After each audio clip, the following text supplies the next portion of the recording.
When the white smoke rises and the bells of St. Peter's ring, the world watches with awe.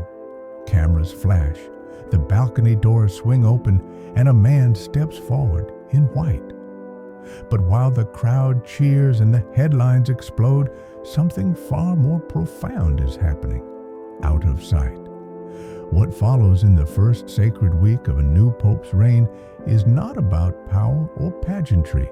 It's about 5 quiet, deeply symbolic gestures that carry centuries of meaning and reveal the true soul of the papacy.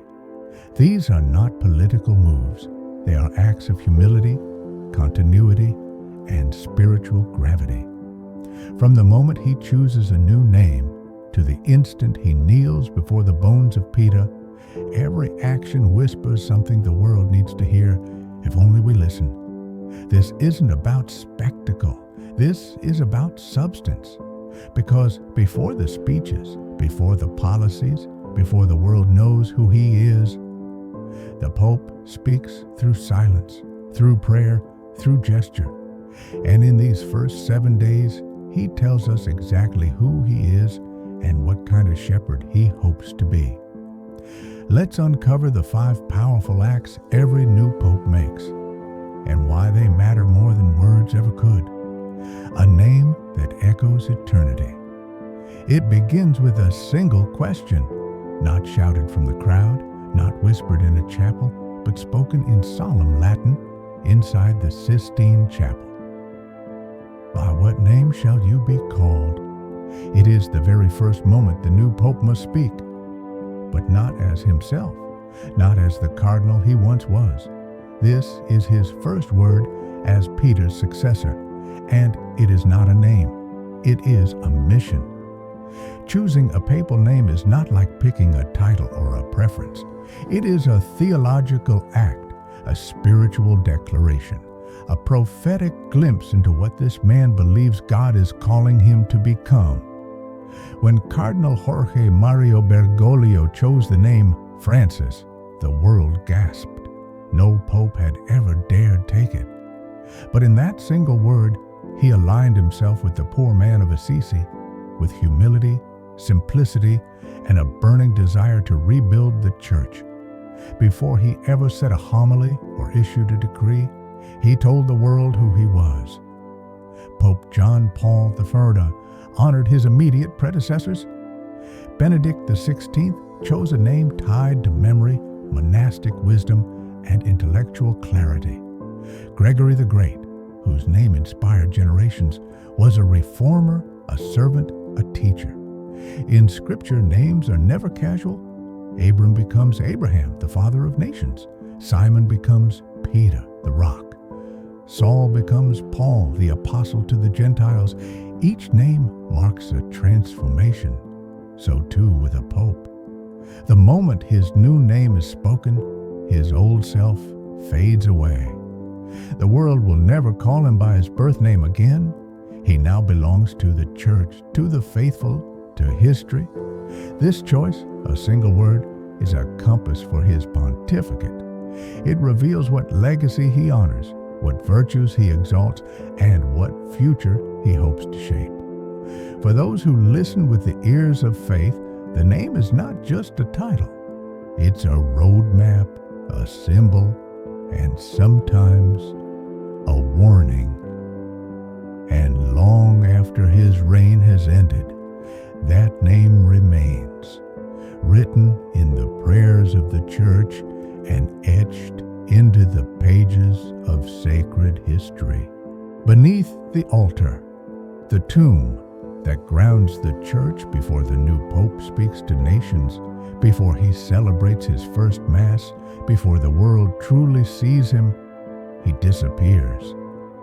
Down a quiet corridor beneath the grand basilica, he walks alone, or nearly alone, into the depths of the Vatican, past mosaics and marble, past gold and grandeur, until he reaches a place older than splendor, a tomb, a silence, a fisherman's bones.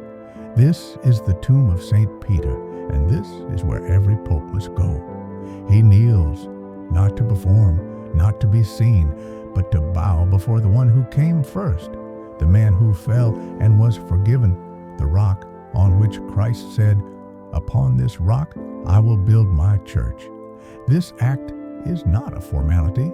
It is apostolic continuity in flesh and bone. In this one gesture, the new pope proclaims, "I do not begin something new. I step into something eternal." He is not a spiritual CEO. He is a successor, one link in a chain that stretches from a seaside in Galilee to this hallowed tomb beneath the Vatican floor. And that chain is not made of power. It is made of witness, of sacrifice, and of blood. The bones he kneels before once hung upside down on a cross in Nero's circus. The voice that once denied Christ now rests in silence, yet speaks louder than any headline. By kneeling here, the Pope admits a powerful truth. He does not own the keys. He holds them temporarily on behalf of a church far bigger than himself. In a world obsessed with beginnings, this moment reminds us the church is not new. It is ancient, apostolic, rooted. And yet each pope must also whisper his own personal yes, not just to the cardinals who elected him, but to Christ himself. Through the intercession of the one who first heard the words, "Feed my sheep." Before the papal throne is seen, before the papal voice is heard, there is this unseen act of surrender. No cameras, no crowd, just stone, relics, and a man who now carries the weight of souls. This is where every pontificate truly begins, in the dark silence beneath St. Peter's Basilica, where the heart of the church beats slow, steady, and eternal. Kissing the earth, a pope's first embrace. It happens quickly. The plane lands, the cameras focus, the doors open, and then the pope does something no world leader ever dares. He kneels, he bows low, he kisses the earth. Not for spectacle, not to impress, but because this is holy ground, not by geography but by grace. It could be the soil of Poland, Africa, Asia, or the Amazon. It doesn't matter. Wherever he steps, he bows before the people and their pain. This gesture was made iconic by St. John Paul II, but it has outlived him, because its power is not in the act itself, but in what it whispers. "I come not to rule, but to serve. I claim no throne here, only the privilege to walk with you." In that kiss is reverence for a land's story, its wounds, its saints, its silent sufferings, its history, both glorious and broken. The Pope's lips touch the dust, and in doing so, he unites himself with that land's martyrs, with its forgotten poor, with the prayers buried in its soil. It's also deeply Marian. Just as Mary bowed low to receive the will of God, the Pope bows low to receive the people he's been called to shepherd. He doesn't arrive in triumph, he arrives in humility, not standing tall, but kneeling low, facing the world. The first words to the press. The microphones are set. The journalists are gathered. The world is waiting, and then the Pope walks in, not to issue orders or proclamations, but to simply speak, to encounter. This is the first conversation between the Vicar of Christ and the modern world. And it matters more than many realize. It's not liturgical, it's not theological, but it is deeply symbolic. In this moment, the Pope reveals not just doctrine, but demeanor, not just what he believes, but how he will lead. Will he be distant or disarmingly human? Will he answer with formality or with the heart? When Pope Francis first spoke to the media, he didn't begin with policy. He said, "How I would love a poor church for the poor." That phrase became a banner for his entire papacy. Likewise, Benedict XVI spoke quietly of truth and reason. setting the tone for a reign of intellectual clarity. This moment tells us the church is not hiding, it is listening, it is speaking with gentleness in a noisy, hostile world. And in an age where voices compete to be the loudest, the Pope chooses presence over power. It's not a press conference, it's a living act of evangelization. At Mary's feet, entrusting it all to the Mother. No crowds, no trumpets, no headlines, just one man in white walking quietly into a great basilica. He brings no scrolls, no guards, only a heart that trembles beneath the weight of the world. And he kneels before Mary. It has become a custom, though it feels more like instinct. In his first days, the new Pope visits a Marian shrine, most often Salus Populi Romani, the protectress of the Roman people. There, before the ancient icon, he lays flowers, he bows in silence, and sometimes he prays words that no one else will ever hear. But what the world does see is that before the Pope entrusts the church to himself, he entrusts it to her, to the woman who said yes without knowing the full plan, to the mother who stood beneath the cross, to the queen who intercedes in every storm. This is not weakness, this is surrender. This is a leader who knows that no human hand, not even the hand of Peter, can bear the weight of the bride of Christ alone. In that kneeling, in that silence, we see the strength of the papacy, not in control, but in consecration.